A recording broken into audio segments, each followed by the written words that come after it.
Rumor, the next Smash Bros. Ultimate Fighter is going to be from Bandai Namco. Let's talk about who it might be. Block content.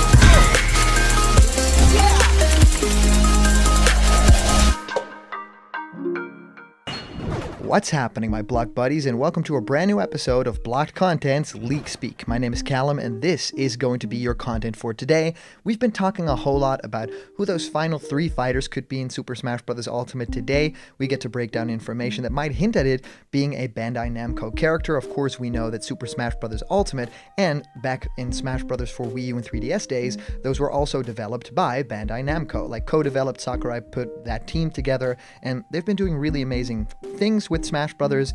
Now everything's gotten a little bit more fighting gamey, like a lot more legitimate, a lot of cool new mechanics are in the game, and it's all thanks to them. Of course, also Pac-Man is in the game, and a lot of other that content with the taunts and all that kind of stuff. I think it's really cool, but it might look like there might be more on the way for Super Smash Bros. Ultimate. Yes, it seems like Super Smash Bros. Ultimate has a fan theory that actually points its finger to Bandai Namco having a rep as the next fighter in the game. So we're going to break all of that down, but there are also a lot of other leaks that you guys have sent to me, and you can do this through the comments, of course, here on YouTube, but you can also send information through the Discord, the Blocked Content Discord official. A lot of people are super sweet over there, and of course have been sending me Twitter messages at Squared Things, and we're over on Instagram now too, which is Blocked Content YouTube over on Instagram. You guys have been sending really sweet messages over there too, and we do story posts, so we get to break down everything in terms of the Super Smash Brothers of it all, but also a general like Nintendo Direct information. I think you guys have noticed the past couple of days, we're trying to do the content a little bit differently, and we're slowly transitioning into more broader Nintendo content, and I think that a lot of people really appreciate that because there's just so many good stuff for Nintendo generally on the way in terms of Metroid, Zelda, and a lot of other cool stuff. So I want to take the time to talk all about that, and of course I've also been answering many of you guys' questions about Smash Ultimate and new fighters in our show Question Block, where I answer your questions. What do I think of your favorite game? How do you start making YouTube content? Well, whatever you can think of, send your question through to blockedcontentmail@gmail.com, and I will answer your question live on the show in our next Question Blocked episode. Alright guys, I first wanted to dive headfirst into some leak news that you guys have sent my way, and this comes to us, it just says Nintendo Switch, and it has some information about maybe some new Nintendo Switch model. So very, very interesting to talk about that. Well, Anonymous says, don't ask where I got this info from, and it just shows the Nintendo Switch logo, and it opens up saying Super Nintendo Switch, which will go for $349.99, which is approximately a 4.9-inch 300 ppi 720p OLED screen, which is incredible, sounds really cool. It has redesigned Joy-Cons with a new analog stick designed to address the Joy-Con drift, which would be very welcome. I already have Joy-Con drift in both of my Joy-Con, not very cool. A Switch Lite style D-pad, and it has a custom Tegra GPU named the Tegra X1 Super.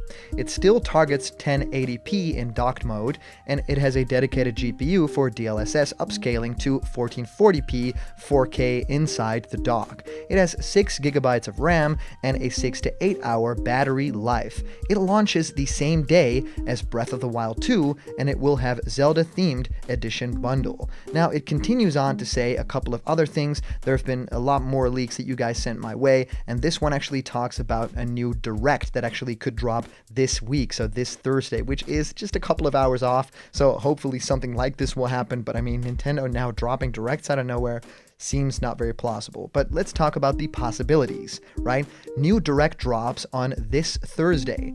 Monster Hunter is Fighter 9. It's only shown through a CG trailer with no gameplay attached to it. It releases in spring. Then comes a short trailer for Monster Hunter Rise, with the demo releasing after the presentation. A Crash 4, Yes It's About Time port releases on April the 24th. Then Super Mario 3D World trailer. They showcase Bowser's Fury, which is a series of extended and connected levels focused on the cat power-up. And we've heard a lot about that too, so that seemingly is the case. It's all focused on the cat power-up, right? New Meowser amiibo is revealed, which would be really cool. Maybe we even get to play as Bowser or Meowser in that game. No More Heroes 3 gets a trailer and it releases in July. No precise date is shown right there. Shin Megami Tensei 5 trailer trailer, it releases in September, and Shin Megami Tensei 3 releases on March 20th. New WarioWare game. Minigames are mainly focused on handheld play, though some of them are only accessible by using a Joy-Con and revolve around features like the IR camera and HD rumble.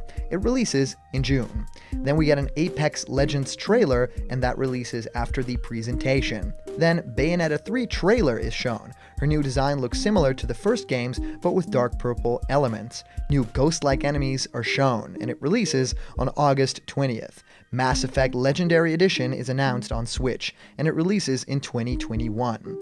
Now, the final piece of information that I wanted to share today is all about the Bandai Namco of it all, and this comes to us from comicbook.com, originally posted by Mark DeChamps, saying Super Smash Bros. Ultimate fan theory points to Bandai Namco Rep as the next fighter. So, a new fan theory for Super Smash Bros. Ultimate on Nintendo Switch is actually pointing towards a Bandai Namco Rep for the game. With now Sephiroth's release last month, 3 fighters have yet to be revealed for the game's Fighter Pass Volume 2 DLC. It seems likely that those releases will be spread out over the next year, which would mean that the next Smash fighter would have to be released sometime around March or April to truly spread them out. Some posters on the Smash boards have pointed out that this is also around the time that Bandai Namco will hold its Tales of Festival, a celebration of the 25th anniversary of the RPG franchise. While that link alone might not mean much, there are multiple reasons that a Bandai Namco Rep doesn't seem far out of the realm of possibility. After all, the company is responsible for developing Super Smash Bros. Ultimate. Thus far, it seems that third-party publishers have been limited to a maximum of 3 fighters. Konami, Capcom, and Square Enix have 3 each. Comparatively, Bandai Namco has just 1 fighter, which is Pac-Man. As far as potential reps go, well, Tales of Symphonia's Lloyd Irving seems like a distinct possibility. The game released on the GameCube back in 2003, and the character later appeared in Super Smash Bros. For Wii U and 3DS as a Mii fighter skin. Notably, that skin has not been made available in Ultimate as of this writing. Lloyd would not be the first Mii fighter to receive an upgrade to full fighter status. This happened to King K. Rool, and he first appeared as a Mii fighter skin before receiving an update in Super Smash Bros. Ultimate. Of course, with all fan theories, readers should take this one with a giant grain of salt. Fans have repeatedly seen their theories debunked by Nintendo and director Masahiro Sakurai, who have made it difficult to make strong predictions. It's possible that Lloyd Irving won't appear in the game as a fighter, and his skin will return at some point in the future, just as Geno's Mii fighter skin inevitably returned.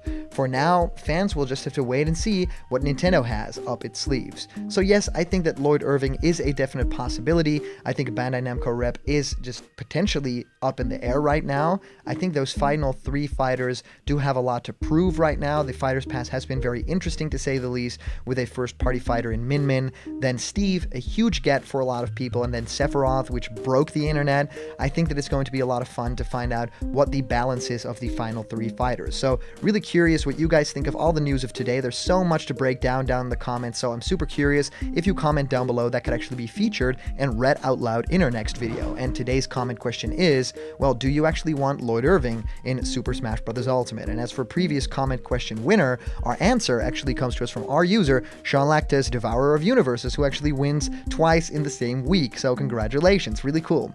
We'll get our first Nintendo Direct this year in February, because Nintendo announced Mario 3D World and Bowser's Fury are coming to the Switch, right? I mean, it can happen. After all, we just had the Best Game Awards last year, and a new DLC character with Master Chief on Fortnite on the Switch included. Besides, we get a Nintendo Direct like a month after. Like, say, we get a Direct in January, and then we have to wait until March for the next one, unless Nintendo really wants Shadow drop some Directs and partner showcases on us. Well, Sean Lactus, I really am curious, is Master Chief available on all platforms if you just get him for Fortnite? So can we play as Master Chief's model from Halo Infinite on the Nintendo Switch? Is that just how that game works? I'm not too familiar with it, but if that is the case, I mean, that's really incredibly cool. Of course, Master Chief is already sort of playable in Minecraft as a skin, so that also makes sense. Just let me know in the comments down below. Is that actually how this happens, how this works? Let me know. So thank you guys so much for sending in all your comments. These are always a ton of fun to read through. And of course, a huge shout out to our latest Patreon supporters and the super chats you guys send during live streams. You guys make block content possible. So if you want to have yourself created in blocked content style, join me for a live discussion, or even have your own ideas become videos on this channel, go to patreon.com patreon.com/blockedcontent. There's a bunch of incredible rewards there, and they're waiting for you. And remember, if you are not yet a member of the Blocked Content family yet, hit subscribe now. Smash that like button and ring the bell for notifications, and all the news and fun you care about will be delivered on the daily to you. Thank you guys so much for watching, and I'll see you around the corner where there's always more Blocked Content. See ya!